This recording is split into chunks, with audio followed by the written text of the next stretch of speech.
Hey, what's up, everyone, and welcome to the Iron Legion. This is Sky, your host, and I wanted to go ahead and introduce my crew.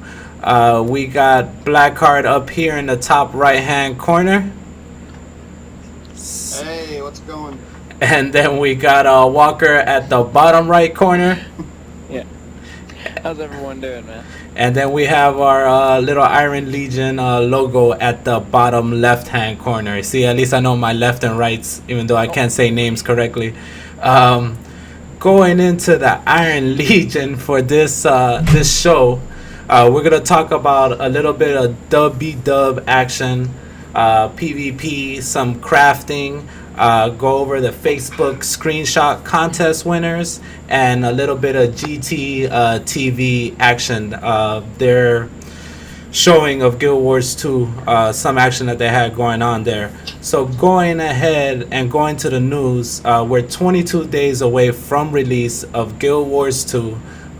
Everyone's super excited, super happy. We can't wait for that day to come.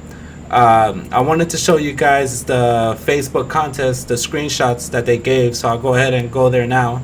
As you can see, these are the winners. Brady. So these are the landscape winners. Oh, This is Savari's nighttime view of the tree. yeah. Ranger and his her bear. I don't get that one. Asuru looking at his temple. That is so beautiful. Terrible. That's the sky puzzle that everyone's been hearing about. I don't think that's a very good screenshot, to be honest. I don't know what the hell this is. These are the action now. So those were the landscape. These are the action Oh, I screenshots hate coming that up. thing.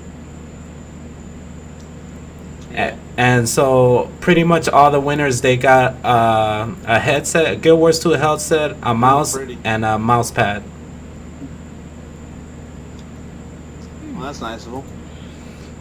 And those were the winners for the Facebook contest. If you entered, the way it worked was everybody voted for the best looking screenshot. Then ArenaNet went out and saw those votes, and then their team went ahead and picked from the most voted. And that's how the winners were chosen, and that was just announced recently.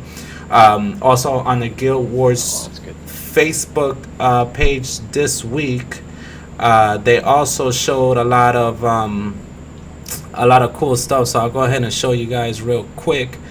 They showed convincing a friend to try Guild Wars 2. Here are 10 reasons PvE players will love Guild Wars 2. Now I went over 10 cool and dynamic things about the game to try to get your friends to play. So it's pretty cool. Like if you clicked on this link here, because this one is one of the little dragons, it'll actually like take you to the web page, and this dragon's actually in the game.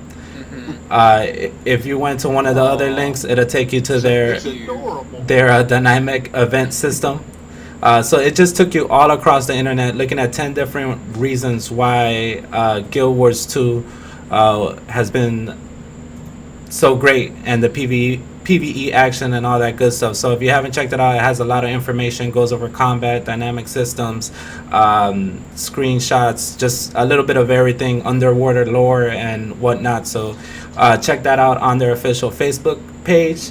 The last bit of news, on their Twitter account, they also posted no more beta events planned before the release of Guild Wars 2. Now, whether that is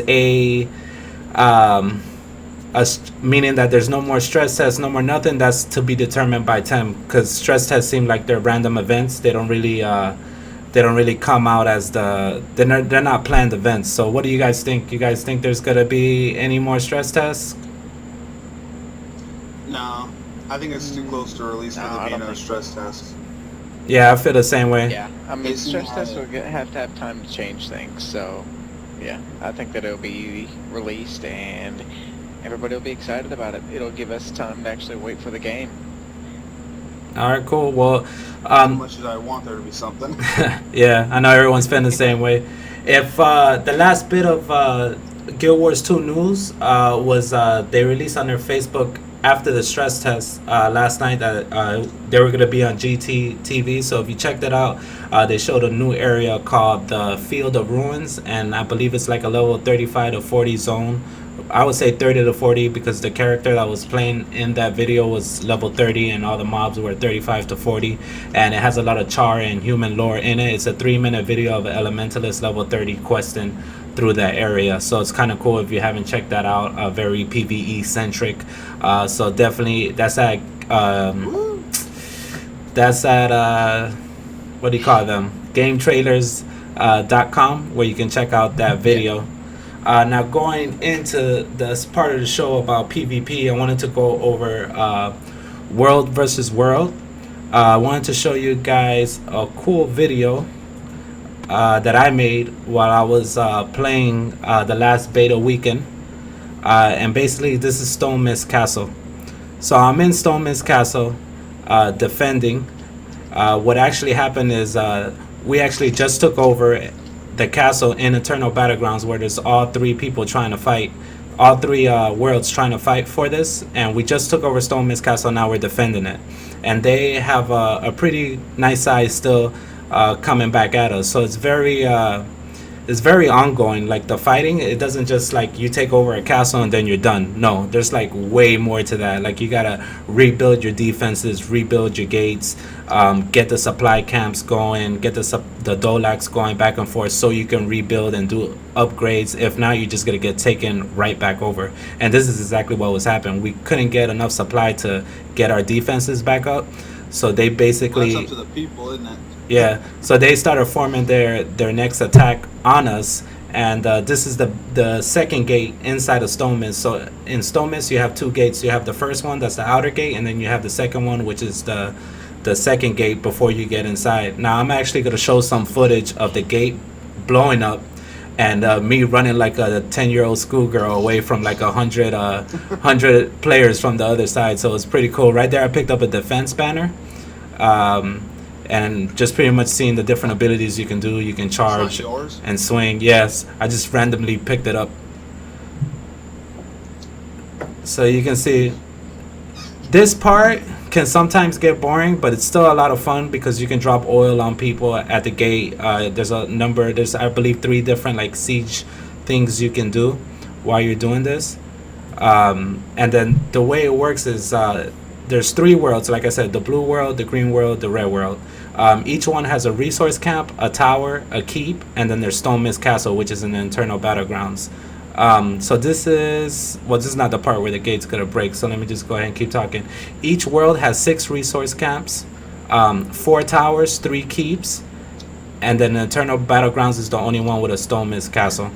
And then 5 points for the resources, 10 points for the towers, 25 points for the keeps, and then 50 points for Stone Mist. So those are the points that go towards your team's score. So right now here in the video, I'm just rezzing my pet. There goes the action. I start running away.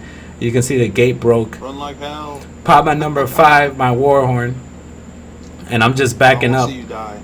I don't die because I'm Awesome. actually pretty great PvP player. If you haven't noticed it. Yeah, sure. I've seen the videos where you fight mouse. You're not that. Hey, I showed you since he's my officer, I wanted to kind of, amazing. yeah, I wanted to show the good videos of him. No. But here, this is a choke point where we held our ground. If you can tell, it's only like 5 of us, and there's like 50 of them. So pretty much we held them in this spot for, I would say, a good 5 to 10 minutes. And while we were holding them, the rest of our players that were resin were coming back.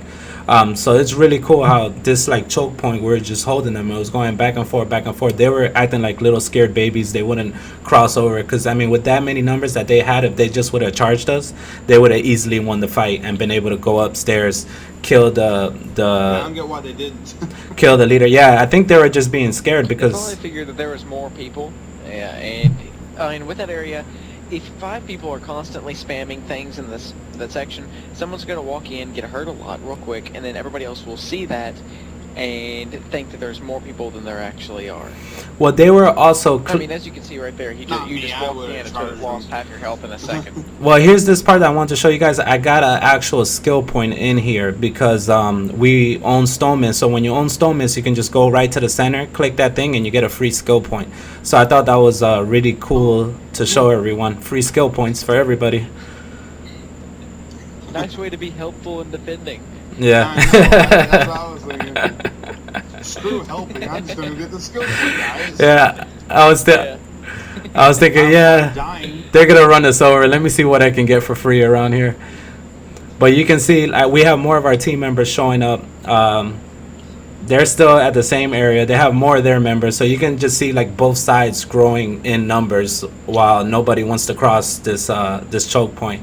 And then later on in the video, the same video, you're gonna see as we go upstairs to fight the Lord. But I just wanted to talk about the defenses. Now, each resource camp has guards. Each tower has guards, walls or doors, a Lord, and then the keeps. They have four things. They have the guards, wall or lords. Walls or doors, lords, and then inner walls. And then Stone Mist Castle is the same thing: inner walls, lords, walls and doors, and guards. And those are the defenses that these areas have. As for the siege weapons, you have arrow carts, ballistas, catapults, flame rams, siege golems, and trebuchets. And all those have to be built in a stationary way. So if you're gonna build something to break down a gate, it needs to be built right in front of the gate. So that's why when other team members from the opposite side use things like boiling pots of oil, mortars, or cannons, that's to help with the defense of destroying those weapons that are at the gate. So just some little cool information I wanted to show you guys. And my videos breeze in here, and that's pretty much it for this section. I thought I had a little bit more going up, but that pretty much ended it.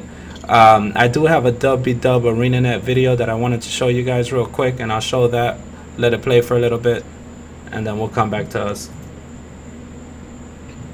Alright. Did they do much talking in this, or? World vs. World in Yeah. Guild Wars 2 is PvP combat on an epic scale. It's about gigantic battles on massive maps.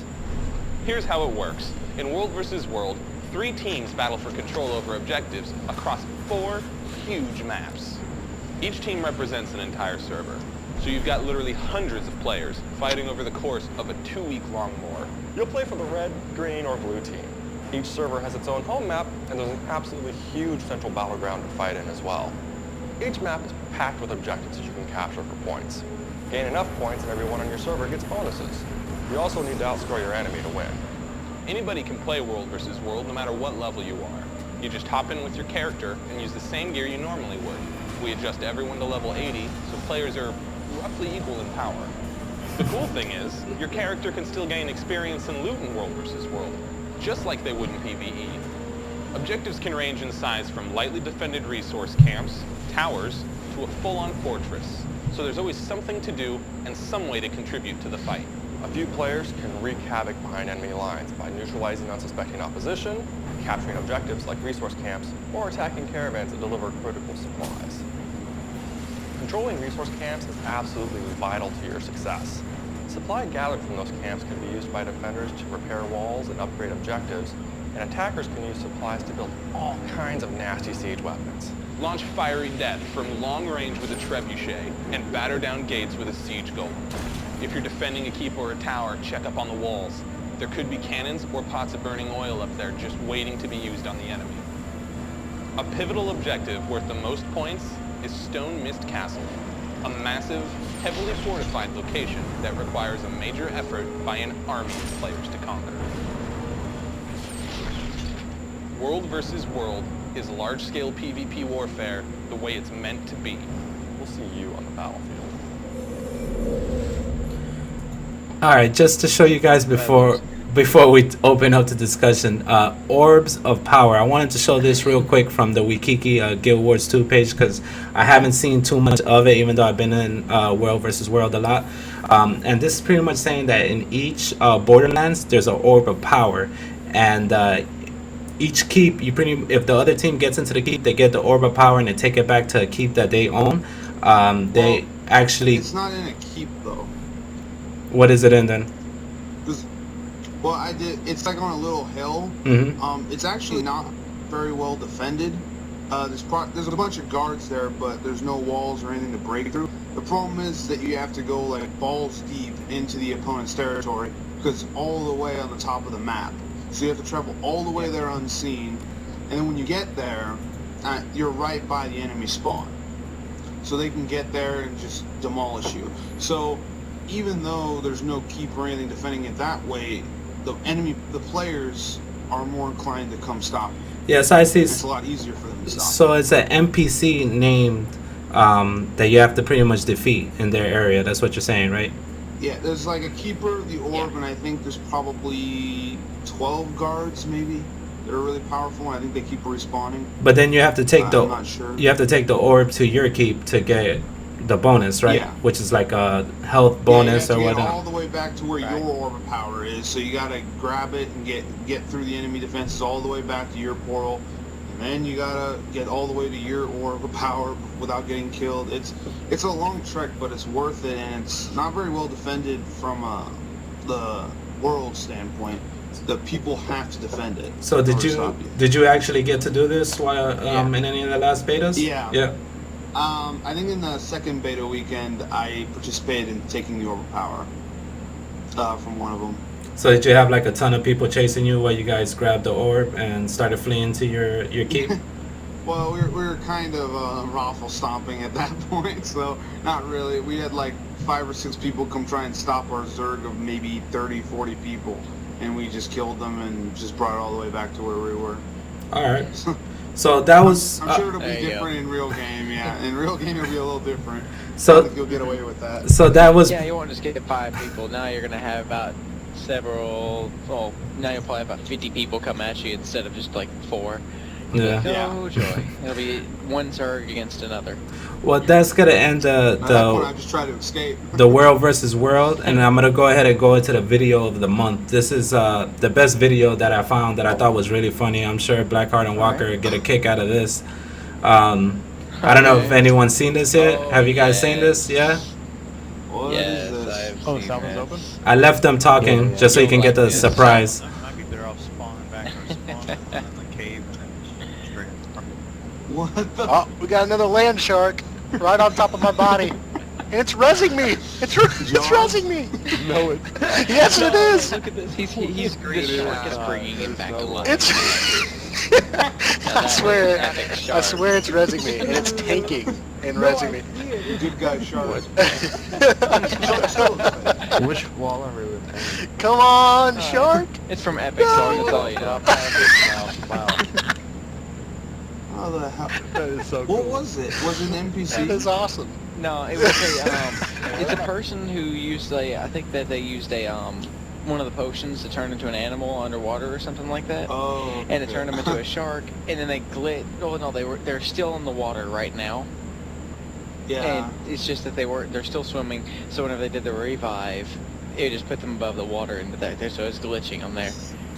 Yeah, so that was the funniest video that I saw this month. So I wanted to go ahead and show that for our Iron That's Legion amazing. video of the month. Now we're gonna go ahead and head to the second part of the show, which is gonna be Walker. I'm gonna let him take it away with crafting. All right. Okay. Yeah. Basically what I'm gonna do. I know I talked a little bit about crafting last week, but the more I talk to the few people, there's still a lot of people out there who just haven't even touched crafting at all, and don't even know the Guilty. basics of it. So I thought I'd go over that. All right, there we go, Blackheart there. All right, crafting in general.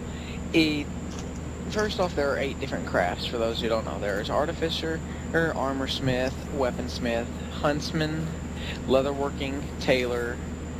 Hold on, I lost count. Let's see, artificer, Weaponsmith. leatherworking, tailor, weaponsmith, huntsman.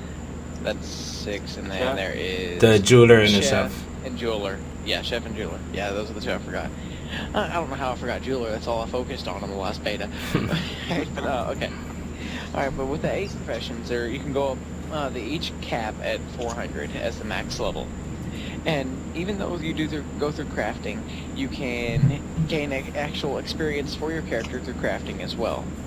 Now, through the video this guy's showing now, he's crafting some basic materials, and as you can see, whenever he's crafting something in bulk, it starts off, and every single time you craft an item, it cuts the crafting time in half for the next one. So, well, as he may do some wood next on the video that's showing, and you'll watch how the first one will go, and then it cuts it in half, but it does this up to 4 times.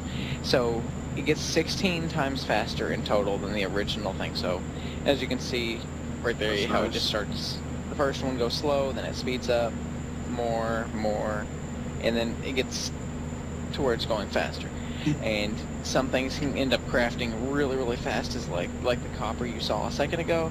And then there's things that take a little bit longer, like the wood, that can only get to a certain speed, but still, unlike other games similar to like World of Warcraft, for example, where you'd go into you'd go over to your crafting, said, okay, I need to make this much copper ore now. You set it to craft several hundred, and you leave and go eat dinner, and you come back and it might be done. Instead, this And right it's here, still it rushes going. through. Yeah. Yeah, but and this one here, it finishes fairly quick. You don't really, if you need to craft several thousand of something, yes, I can understand getting up and leaving. But even then, you're looking at a pretty fast crafting time. It's not going to take long at all. Another thing on it, though, is the experience you gain. Whenever you, as you can see, you start off with a set amount of, set amount of recipes that it gives you automatically. Through those recipes, they're basic ones similar to a few different things. And can you just pause it right there, Sky, or back it up a bit? I want to show somebody something. But whenever you first get the recipes, it gives you basic ones like saying how to make copper ore, copper bars, maybe the materials for a certain chest piece, things like that. But materials that are a little bit more advanced, like making the chest piece of strength, or something similar to that. Right there, pause it there. What it would do is you would have to go over to the actual crafting station, where you can see where it gives you all the materials that you have, and you can put them together in 4 different slots. If you put them together, whenever you drop one item in, it'll tell you this item right here can be made into 12 different items, or it'll tell you how many combinations that item will have. So, it'll have a green check mark on it saying that this item can be crafted, but it has this many combinations on it. If you put in a wrong item, then it'll have an X on it, and you say you can't. This item cannot be crafted. But once you've reached in an item that you put in all the materials that you need for a certain weapon, the check will turn into, as you can see right there, it's making, I'm not sure what weapon he's making at the time because I can't see it very well, but but it turns to the blue section right there, and it says craft. It'll actually say you have found something interesting, or you can craft this. And go ahead and continue it. But watch the experience bar whenever he finds a new item. Alright, the experience bar is at the top in orange. Whenever he crafts a new item, see how it gives him the 503 plus another 503? Whenever you craft a new item that you have not found before, or that you have not made before, it'll give you double the experience for the first time you craft it. Oh. So, and also, That's if you're crafting... Yeah, so, yes, it does give you a massive incentive to go through and find all the recipes. And also, whenever you craft in bulk, and so people don't just go over and craft one item at a time or something like that, it gives an incentive to craft multiple items by giving a bulk bonus. The bulk bonus can be from 10 to 50%. Like, say if you wanted to craft 100 copper bars, if you craft one, you'll get a little bit of experience. But if you were to craft 50 of them, it'll give you as you're going up, it'll actually give you a little bit of a bonus for each, because you're crafting in bulk. So it actually gives you an incentive to come out with a lot of stuff and craft all at once. Now, as you can see there, the items are starting to turn color. Like the items under refinement turned yellow, and what that means is that the higher level you get, just like in other MMOs, if you've crafted so many things now that you're level 80 in crafting, or level 80 in weaponsmith, depending on whatever you're choosing, your basic components, you've made so many of them now that you're not going to get any better for making that anymore. It'll slowly turn from orange, which gives you the most, to yellow, to different colors, down to, I think, green, and then ends up being gray at the end. Gray, you can still craft it, but it will not give you any experience for it. though if there is a recipe that you have not made before, but it's in gray, you will still get the bonus experience for crafting it as a new item. But you that's will not cool. get it for... but you will not get the experience for making it, just the bonus for finding it. So, anytime you find a new one, like I said, there not only do you get the experience for making it, but you get a finder's, I'm not sure, it's like a finder's reward. So, that's in, and if you plan on leveling up a craft, every single profession has multiple things at every tier. And like tier 1 items, maybe like the copper ore or the, I think is it weak blood or thin blood? I think it was the weak. Yeah, weak I think blood weak blood's lower. or okay, yeah. And weak blood, the bone, small bone chip, small teeth, things like that. There are 6 tiers, and every tier is used for their own items. So copper ore will always be used for tier 1. And I'll use jewel crafting as an example for this because that's what I focused on. With copper ore, I could combine the, there were jewels that I had to use, such as like garnet, topaz, things like that. And for the tier 1, I could only use certain jewels. Though, and copper ore would be used to make those components. Now, let's say I wanted to make a necklace. There are 6 different necklaces I could make because because of all the different tiers of stones.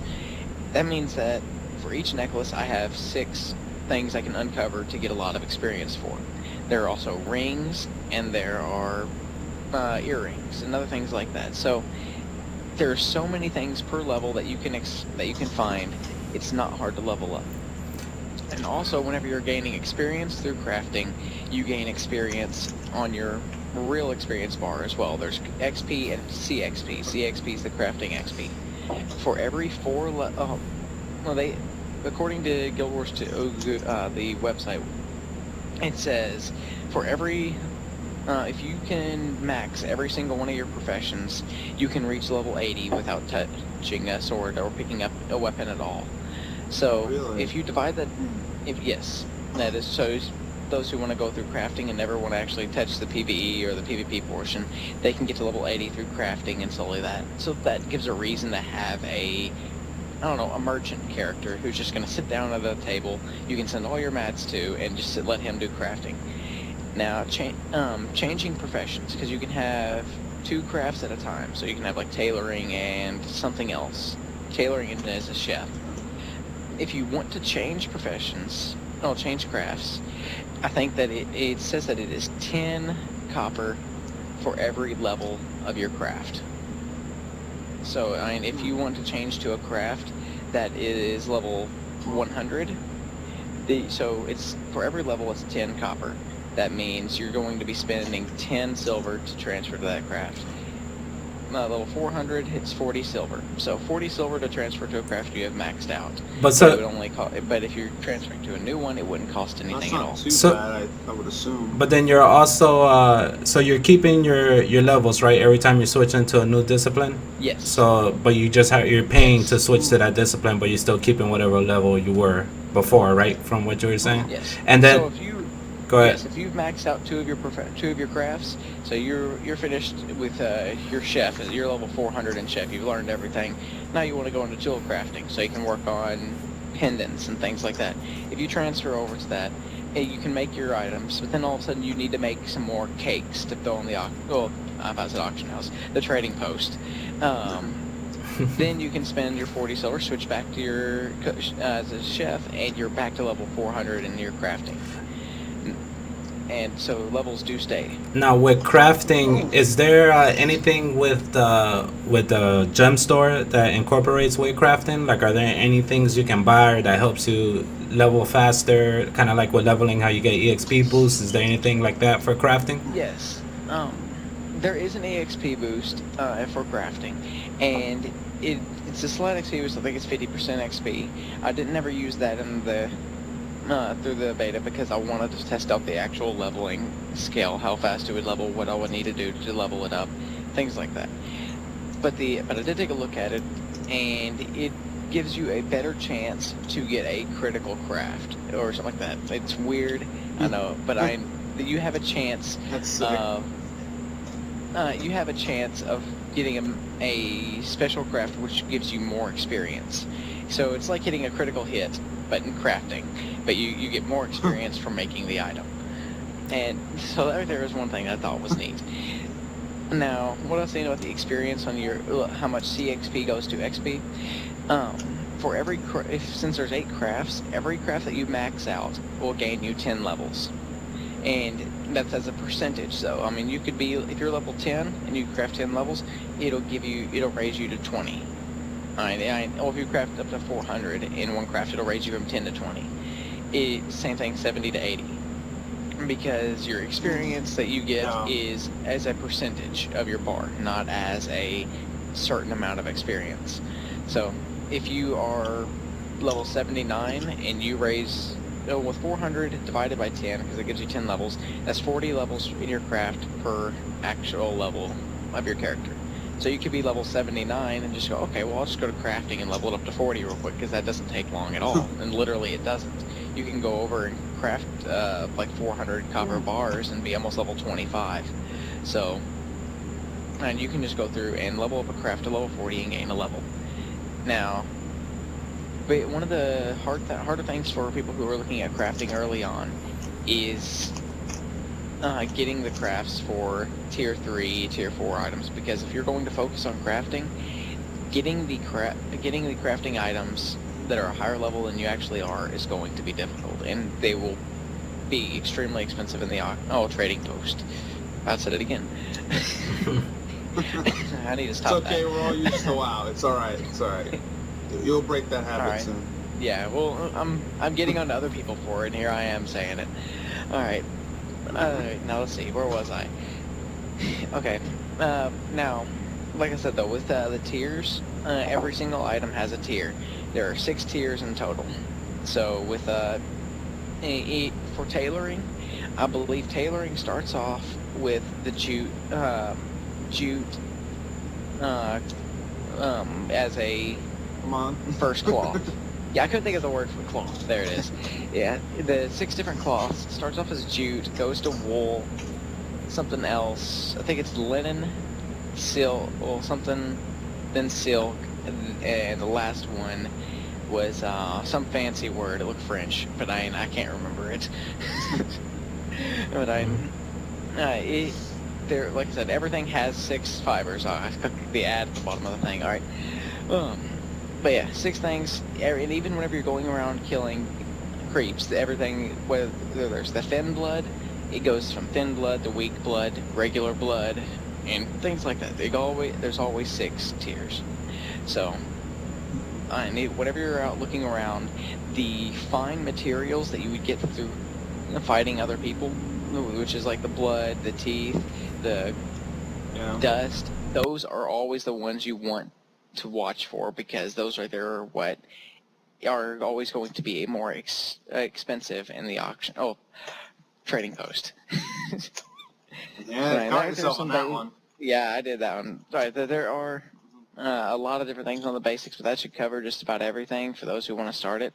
Just make sure that you look around for everything. Pay attention to whenever you're crafting things, so you know what to craft, and so you want to craft all the things that you haven't. If you explore every area, you'll gain much more experience than you would if you just wanted to find one item and then start making bulk of that one just because it's cheaper. So, and also you want to make sure that you can afford, or either go to the trading post and afford the materials that you need, or actually find somehow, or go out and collect the materials.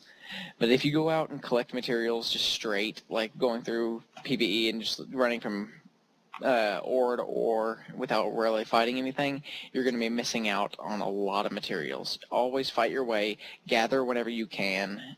Just don't put gathering as a top priority. You'll actually lose money by going straight through gathering than you would by killing a few mobs, because you want to level up and get to the next tier. And if you're level 5 because you just went through and gathered everything and you kept gathering, not fighting anything, so you're level 5 just from the gathering experience. But now you have your leatherworking up to level 100. You need to get the tier 2 items now, and but you can't go over and kill the level 20 mobs. So you're sort of stuck. That's why you always make sure that you're following, gather whenever you can, collect the fine materials, sell them on the trading post. They'll sell for much more than you think they will. And that way you can afford the items that you need to level up your craft. I'm gonna go ahead and end the show on that note. Trying to keep it a half an hour or so. This show is live every Friday at 11 p.m. I wanted to thank all the million of viewers that we have in the chat room and say thank you very much for coming and watching us. Please look forward to the show next Friday. I'll post it on YouTube. If there's any topics you would like us to discuss, you can leave it in the comments below. That's pretty much it for the Iron Legion, and thank you very much for watching.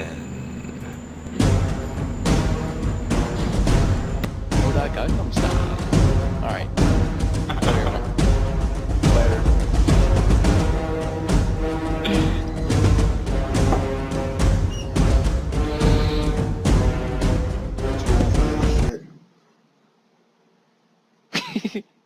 We're still live, man. Watch your language. We're done when I say we're done.